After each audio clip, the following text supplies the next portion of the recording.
بسم اللہ الرحمن الرحیم۔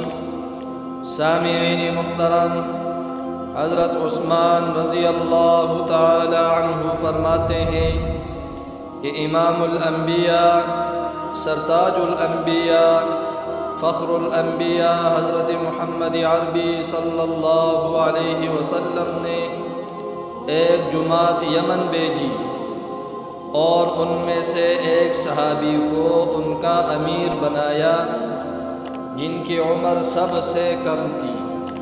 وہ لوگ کئی دن تک وہاں ہی ٹھہرے اور نہ جا سکے۔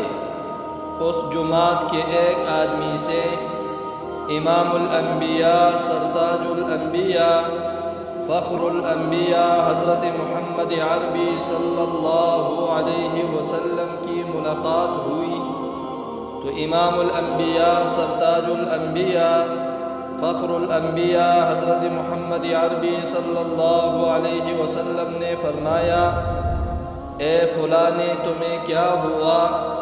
تم ابھی تک کیوں نہیں گئے؟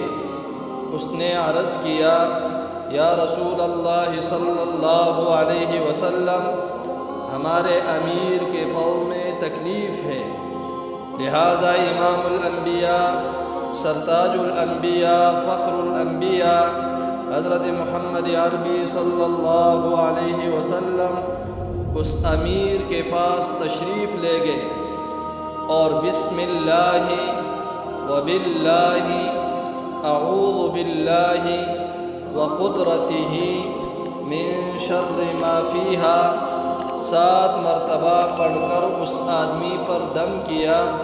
وہ آدمی اسی وقت ٹھیک ہو گیا۔